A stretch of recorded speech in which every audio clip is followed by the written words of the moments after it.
السلام علیکم ورحمۃ اللہ وبرکاتہ۔ آیت نمبر 132 وَأَطِیعُوا اللَّهَ وَالرَّسُولَ لَعَلَّکُمْ تُرْحَمُونَ۔ اللہ تعالیٰ اور اس کے رسول کی اطاعت کرو تاکہ تم پر رحم کیا جائے۔ اس آیت کا پس منظر کیا ہے؟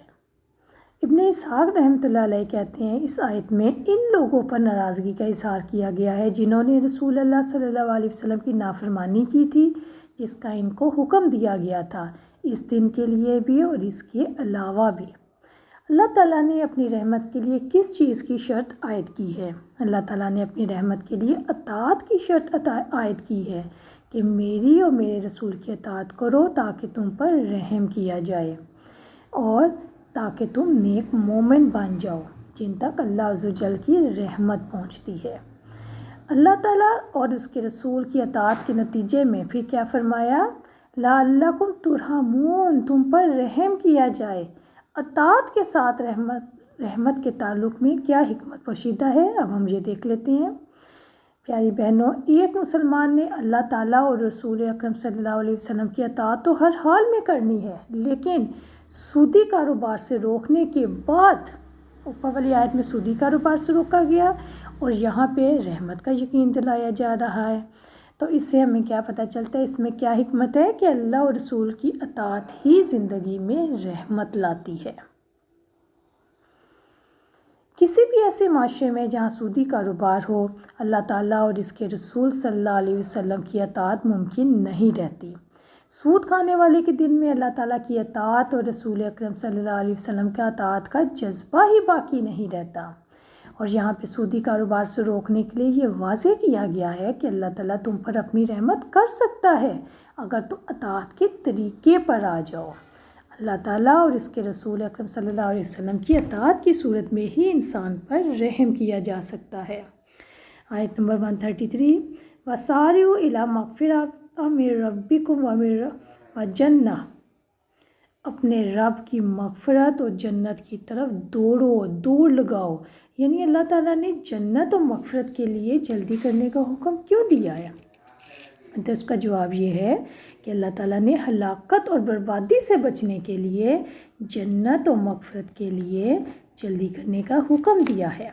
انسان مال و دولت کے لیے بھاگ دوڑ کرتا ہے، لپکتا ہے، اللہ تعالیٰ نے اس کی بھاگ دوڑ کا رخ جنت و مغفرت کی طرف کیا ہے تاکہ مال و دولت کے پیچھے لگ کر انسان اپنی آخرت برباد کرنے سے بچ جائے۔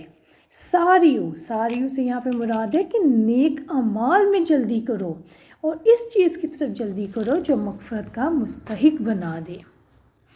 حضرت ابو ہریرہ رضی اللہ عنہ سے روایت ہے، جامع ترمذی کی حدیث ہے 2195، ترجمہ رسول اکرم صلی اللہ علیہ وسلم نے فرمایا، تاریک رات کے ٹکڑوں کی طرح فتنوں کے واقع ہونے سے پہلے تم نیک اعمال کی جلدی کرو۔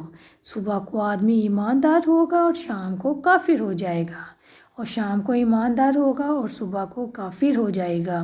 لوگ دین کو دنیا کے سامان کی خاطر فروخت کر دیں گے۔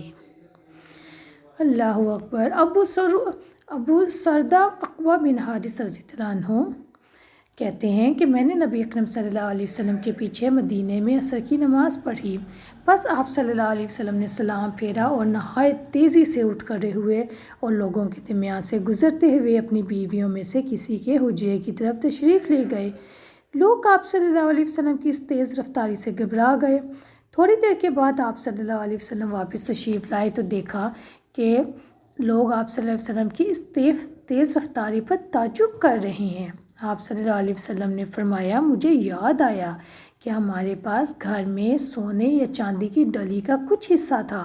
مجھے یہ بات اچھی نہیں لگی کہ یہ ڈلی مجھے اللہ تعالیٰ کی یاد سے روک دے، اس لیے میں جلدی جا کر اس کو میں نے نکالا اور تقسیم کرنے کا حکم دیا۔ صحیح بخاری 851۔ جابر رضی اللہ عنہ کا فرمان، جابر رضی اللہ عنہ سے روایت ہے کہ انہوں نے بیان کیا کہ ایک صحابی نے رسول اکرم صلی اللہ علیہ وسلم سے غزوہ احد کے موقع پر پوچھا، یا رسول اللہ اگر میں قتل کر دیا جاؤں تو میں کہاں جاؤں گا؟ حضور اکرم صلی اللہ علیہ وسلم نے فرمایا جنت میں۔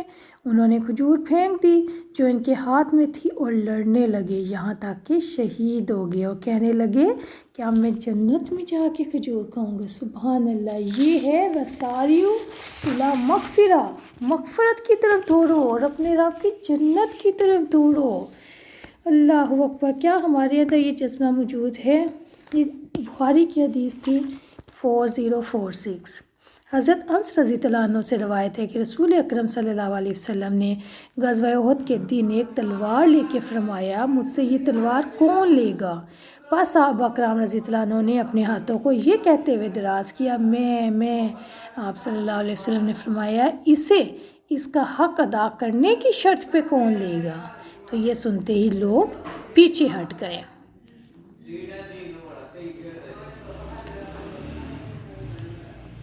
تو حضرت سماک بن خرشہ یعنی جن کا اصل نام تھا ابو دجانہ رضی اللہ عنہ، انہوں نے عرض کیا اسے میں اس کا حق ادا کرنے کی شرط پر لیتا ہوں۔ بس انہوں نے یہ تلوار لی اور اس کے ساتھ مشرکین کی کھوپڑیاں پھوڑ دی۔ صحیح مسلم 6353۔ پیاری بہنوں، یہ ہے آگے بڑھنے کا جذبہ اور یہ ہے جنت کی طرف اور لگن۔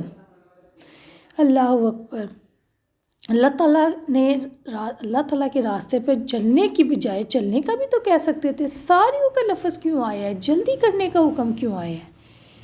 تو پیاری بہنوں، یہاں پہ اللہ تعالیٰ نے یہ یقین دلایا ہے کہ تم اکیلے اس راستے کے مسافر نہیں ہو، کچھ اور لوگ بھی ہیں جو اس انعامی مقابلے میں شریک ہیں، جیسا کہ سورۃ البقرہ آیت نمبر 148 میں ہم نے دیکھا تھا، فاستبقوا الخیرات، نیکیوں میں ایک دوسرے سے آگے بڑھو۔ اسی طرح سورۃ المطففین آیت نمبر 26 میں اللہ رب العزت نے فرمایا وَفِي ذَلِكَ فَلْيَتَنَافَسِ الْمُتَنَافِسُونَ، اور اس میں رغبت رکھنے والوں کے لیے لازم ہے کہ مقابلہ کریں۔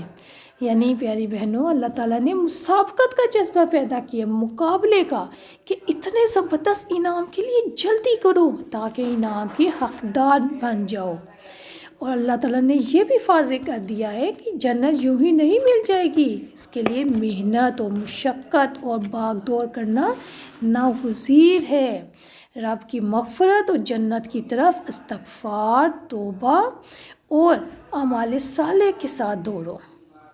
عرضها السماوات والارض، جس کی وسعت آسمانوں اور زمین جیسی ہے۔ سبحان اللہ، یہاں پہ جنت کی کتنی پیاری خوبصورتی بیان کی گئی ہے کہ جنت بے حد فراخ ہے، اس کا عرض آسمانوں اور زمین کے برابر ہے، تو پھر لمبائی کیا ہوگی؟ عرض ہوتی ہے چوڑائی، عموماً آپ کو پتہ ہے چوڑائی کم ہوتی ہے، لمبائی زیادہ ہوتی ہے، چوڑائی ہی آسمانوں اور زمین کے برابر ہے۔ اللہ اکبر۔ سورۃ الحدید آیت نمبر 21 میں اللہ رب العزت نے فرمایا، ترجمہ، دوڑو اپنے رب کی مغفرت اور اس جنت کی طرف جس کی چوڑائی آسمان و زمین کی چوڑائی جتنی ہے۔ مسند احمد میں ہے کہ ہرقل نے حضور اکرم صلی اللہ علیہ وسلم کی خدمت میں بطور اعتراض ایک سوال لکھ کے بھیجا، کیا آپ مجھے جنت کی دعوت دے رہے ہیں جس کی چوڑائی آسمان و زمین کے برابر ہے؟ تو یہ فرمائیں کہ پھر جہنم کہاں گئی؟ رسول اکرم صلی اللہ علیہ وسلم نے فرمایا، سبحان اللہ، جب دن آتا ہے تو رات کہاں جاتی ہے؟ اللہ اکبر۔ اعدت للمتقین، جو اللہ تعالیٰ سے ڈرنے والوں کے لیے تیار کی گئی ہے، اس سے کیا پتہ چلتا ہے؟ اس وقت موجود ہے۔ اور یہ اس آیت کے توسط سے پتہ چلتا ہے کہ جنت اور دوزخ تیار کی جا چکی ہے، اور اس میں ان لوگوں کا بھی رد ہے جو اعتراض کرتے ہیں کہ جنت و دوزخ تو بھی بنائی نہیں گئی۔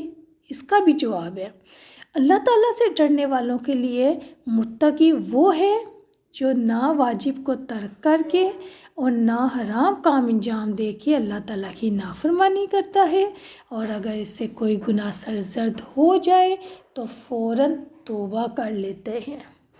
یقیناً جنت متقیوں ہی کا حق ہے جو اللہ تعالیٰ سے ڈرنے والوں کے لیے تیار کی گئی ہے۔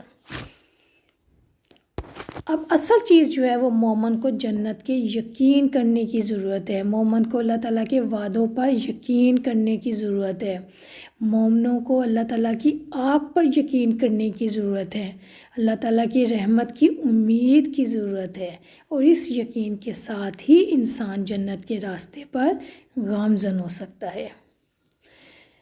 اعدت للمتقین، اللہ تعالیٰ سے ڈرنے والوں کے لیے تیار کی گئی ہے۔ اس سے کیا پتہ چلا؟ تقوی جنت کی قیمت ہے۔